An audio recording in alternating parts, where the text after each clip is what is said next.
Well, hello, how are we doing? It is exciting. I mean, really exciting. I mean, I just get a joy out of being able to communicate with my followers, trying to get you to a closer walk into the vending service. Hey, my name is Kirkland.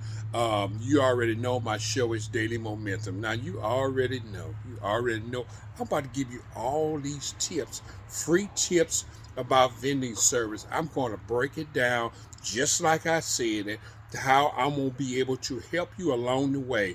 I mean, it's for a beginner just starting out, trying to be able to get yourself into an entrepreneur set and let you know that anybody can do it. Anybody can be able to be an entrepreneur. And but only thing about it is a lot of hard work,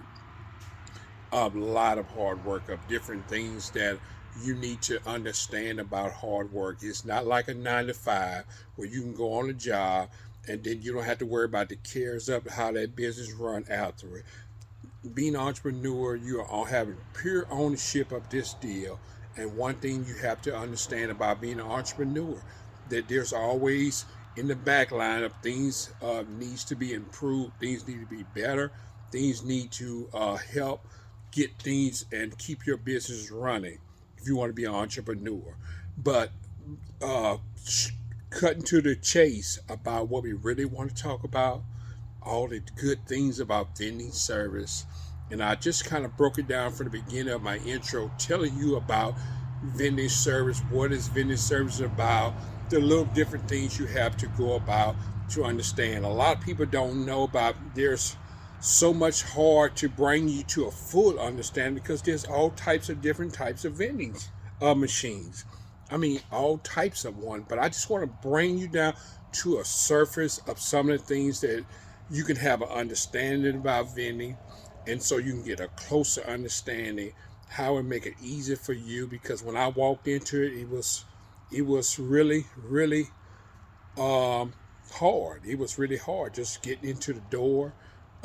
Your customers trying to be able to place a vending machine, trying to be able to understand about the equipment that breaks down, things that you need to know. Should I have a new machine or a old machine? Uh, there's all types of different things. So I just want to walk you through some of the things that I've been through and some of the things how I got started. I'm gonna show you some of what vending machines looks like. Here's one that I do have vending machines. Just a drink machine. You got snack machine, and you got a drink machine. There's different types of drink machines, and there's different types of snack machines. So you have to understand about what a vending machine. A vending machine could be either a snack machine, which most people would call it, say, "Hey, I want a snack machine," or either do I want a drink machine. And there's different parts of what you have to worry about in with a drink machine. You have to make worry about making sure that that drink machine has cooling, because we know it runs on refrigeration. So that's one thing that you have to understand about a drink machine. A drink machine has refrigeration. You have to make sure that that thing works right. And there's different things that goes on with a vending machine of a drink machine. You put sodas in it, drinks, Coca-Cola. You put different products, Pepsi products, 7-Up products. There's all different canned drinks, bottled drinks that you can fix that machine up to sell to what the customer needs, and trying to sell it to a price that a customer needs to be able to afford to buy it. Because a lot of people usually price a vending machine up so high that a lot of times customers won't buy it. So I think the main thing about having a drink machine, you have to understand about a drink machine.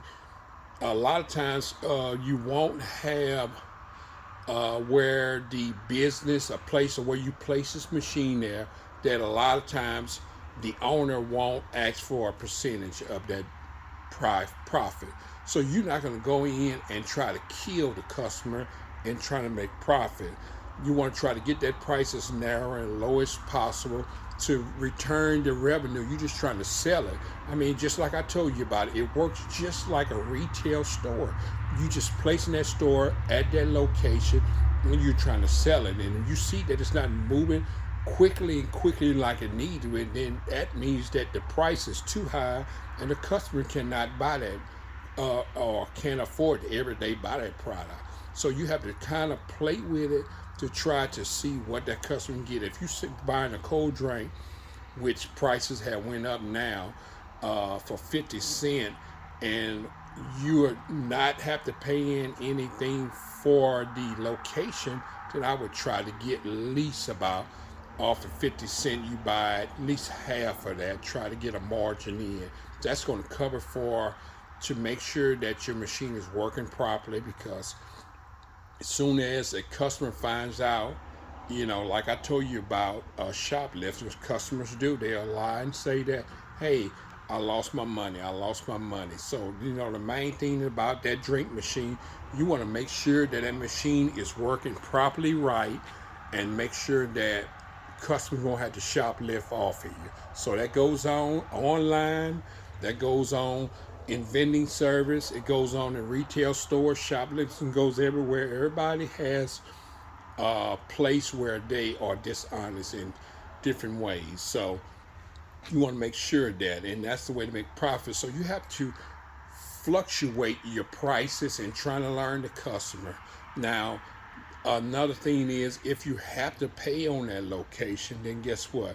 You're probably going to have to work that price up a little bit more. And work with the owner and say, hey, I'm willing to pay about this much on that location, or either that location may want a percentage. In my way of looking at things, I would probably try not to work with a percentage off the machine.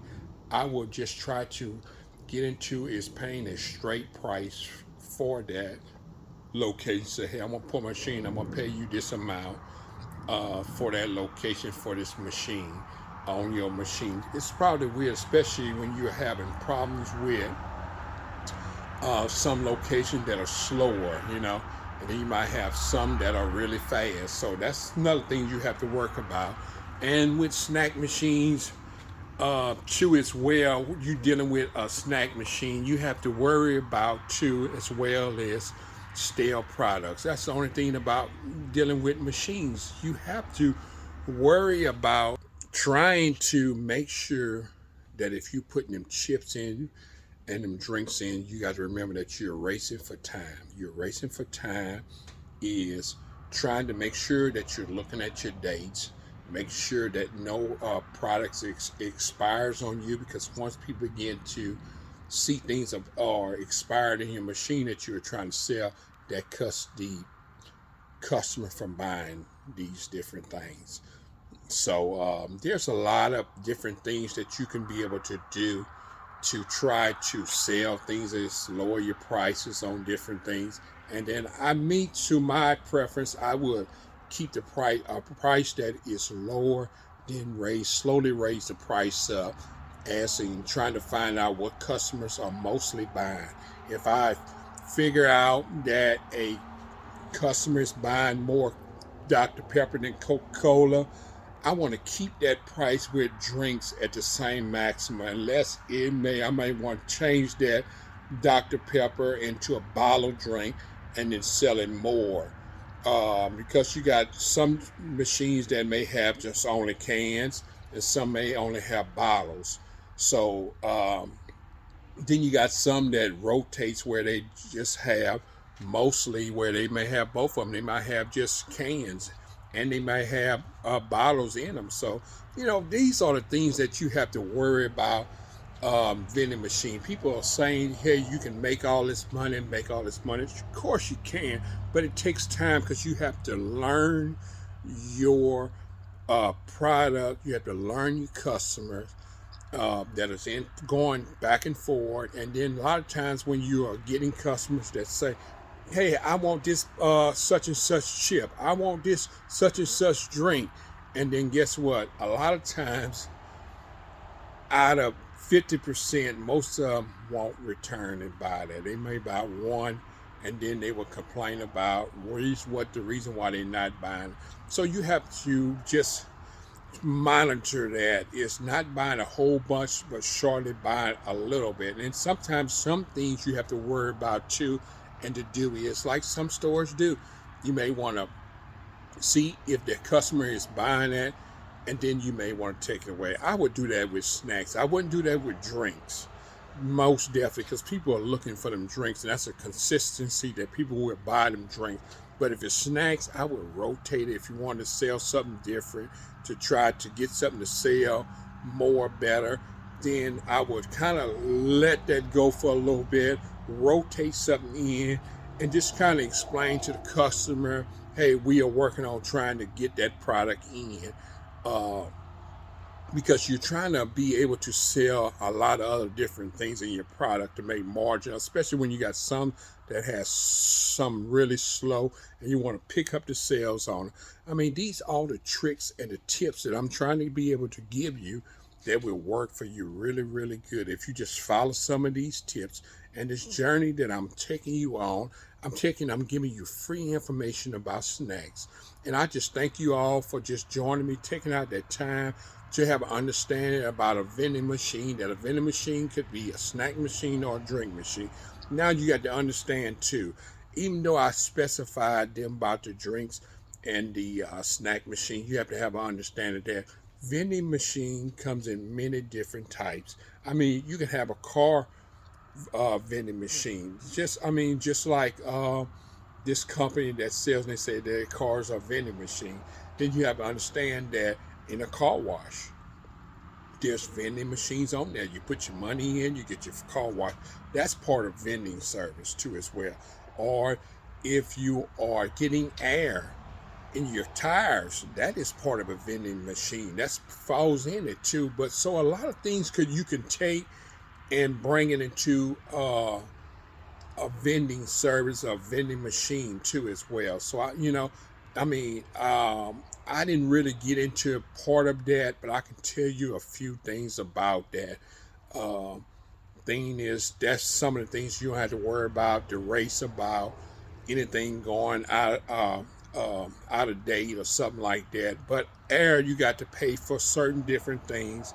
Uh, you got to pay for energy. You got to pay for the lights, different things. So you always got something pressing against you with vending service. But I think that in my idea, and I may change it down the line, but some things that I'm telling you, it may change down the line because of new information that I have studied and learned as I go. That we all know that everything changes. There's information that changes. So when I do get that, I will illustrate that to you back and say, hey, look, I have upgraded on that information about them things. So just whatever you need to take in, take out, you just can take a little bit of what I'm teaching you and learn from it. You don't have to have all these details and say, oh man, so just take whatever you need to take and then toss the rest of it. This is free information. You ain't got to pay for a course about vending service that I'm trying to show you about. And so I just thank you all for joining me. Continue to join me. If you find out that this information is really good for you, like it and just share it, or either subscribe to it and say, hey, man, I'm waiting for this guy to take me to a trip that I want to be able to understand some details about vending service a little bit more depth. And so here I am teaching you this information. Thank you for joining. Bye-bye.